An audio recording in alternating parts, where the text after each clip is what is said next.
C Balakrishnan M L A കഴിഞ്ഞ ദിവസം ഉണ്ടായിരുന്നല്ലോ. ഞാൻ അതുകൊണ്ട് തന്നെയാണല്ലോ എല്ലാം അന്വേഷിക്കട്ടെ എന്ന് പറഞ്ഞിട്ട് എസ് പിക്ക് പരാതി നൽകിയത്.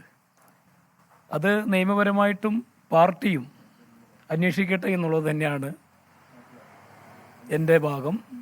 മാത്രമല്ല, കത്ത് പുറത്തു വന്നതായിട്ട് ഞാൻ ചാനലിൽ കൂടിയാണ് കാണുന്നതും കേൾക്കുന്നതും. ആ കത്ത് ഞാൻ കണ്ടിട്ടില്ല. ഇത് പരിശോധിക്കട്ടെ, എന്താണ് അതിൻ്റെ ഉള്ളിലുള്ള എനിക്കെതിരെയുള്ള പരാമർശം, അതെന്താണുള്ളത് കൃത്യമായി പരിശോധിക്കും.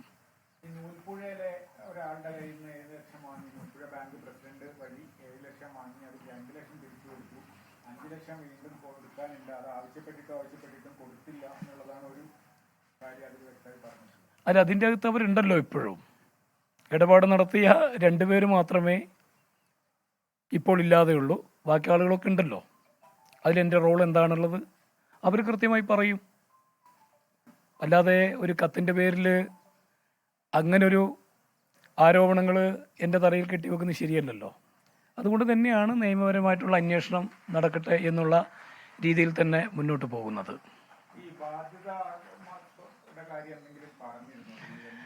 ഇല്ല, ഞാൻ പറഞ്ഞല്ലോ, ഞാൻ വളരെ വ്യക്തമായി അന്നും ഇന്നും പറഞ്ഞല്ലോ, അങ്ങനെ ഒരു ബാധ്യത അദ്ദേഹം നമ്മളോട് പറഞ്ഞിട്ടില്ല.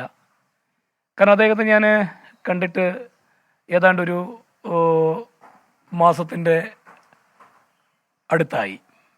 എൻ്റെ ഫോൺ കോളുകളൊക്കെ പരിശോധിച്ചാൽ അറിയാലോ എന്നെ ഏതൊക്കെ സമയത്ത് ബന്ധപ്പെട്ടിട്ടുണ്ട്, എപ്പോഴൊക്കെ ബന്ധപ്പെട്ടിട്ടുണ്ട് അറിയാൻ കഴിയുമല്ലോ. അങ്ങനെയൊന്നും എന്നോട് പറഞ്ഞിട്ടില്ല. അതാണ് അതിൻ്റെ ഉള്ളിലുള്ള കാര്യങ്ങൾ.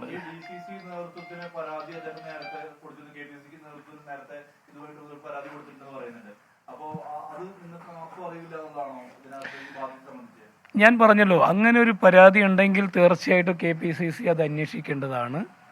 അന്വേഷണത്തെ പരിധിയിൽ ഞങ്ങളൊക്കെ കൊണ്ടുവരേണ്ടതാണ്. അതിലൊന്നും ഒരു ബന്ധങ്ങളൊന്നും അതിൻ്റെ അകത്ത് അങ്ങനെയുള്ള ബന്ധങ്ങളൊന്നും KPCC പുലർത്തില്ല. ഒരു പരാതി കിട്ടിയാൽ പരാതി അന്വേഷിക്കുക തന്നെ ചെയ്യും. അവരന്വേഷണം നടന്നില്ല. നടക്കാത്തതിൻ്റെ കാരണം എന്താണെന്ന് അറിയില്ല. ഇനി KPCCക്ക് പരാതി ലഭിക്കാത്തതുകൊണ്ടാണോ എന്നുള്ളതാണ് ഞാൻ മനസ്സിലാക്കുന്നത്.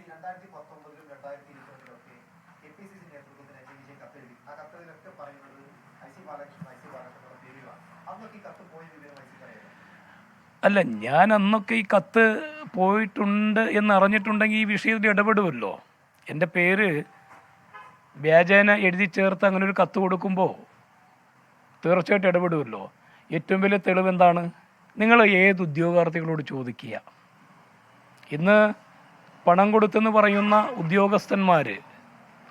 ഉദ്യോഗാർത്ഥികൾ ഇന്നിവിടെ ഉണ്ടല്ലോ. ഏതെങ്കിലും ടീമായിട്ട് ഞാൻ ഫോണിൽ ബന്ധപ്പെട്ടിട്ടുണ്ടോ? അല്ലെങ്കിൽ ജോലി കിട്ടാത്തതിൻ്റെ പേരിൽ, പണം വാങ്ങിച്ചിട്ട് ജോലി കിട്ടാത്തതിൻ്റെ പേരിൽ ആരെങ്കിലും എന്നെ സമീപിച്ചിട്ടുണ്ടോ എന്ന് പരിശോധിച്ചാൽ അറിയാം. അതുകൊണ്ട് തന്നെയാണ് ഞാൻ വളരെ വ്യക്തമായി നിയമപരമായുള്ള അന്വേഷണത്തിന് നേരിടാമെന്ന് തീരുമാനമെടുത്തത്. അല്ല, ഞാൻ തീരുമാനിക്കില്ലല്ലോ.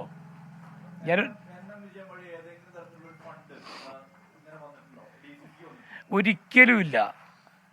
അത് അങ്ങനെ ഉണ്ടെങ്കിൽ NM വിജയേട്ടൻ പാർട്ടിയിൽ DCC പ്രസിഡന്റ് ഒരു ട്രഷറർ മാത്രമല്ലല്ലോ, 32ഓളം ജനറൽ സെക്രട്ടറിമാർ. സി ബാലകൃഷ്ണൻ എം എൽ എയുടെ പ്രതികരണമാണ്. NM വിജയന്റെ ആത്മഹത്യാക്കുറിപ്പ് പുറത്തു വന്നതിന് ശേഷം അദ്ദേഹം പറയുകയായിരുന്നു, നിയമപരമായ വഴികളിലൂടെ അതിന്റെ അന്വേഷണം നടക്കട്ടെ എന്നുള്ളതാണ്. ഈ കത്ത് കണ്ടിട്ടില്ല, അതിലെ കാര്യങ്ങൾ പരിശോധിക്കേണ്ടതുണ്ട് എന്നതുകൂടി C Balakrishnan M L A കൂട്ടിച്ചേർത്തു.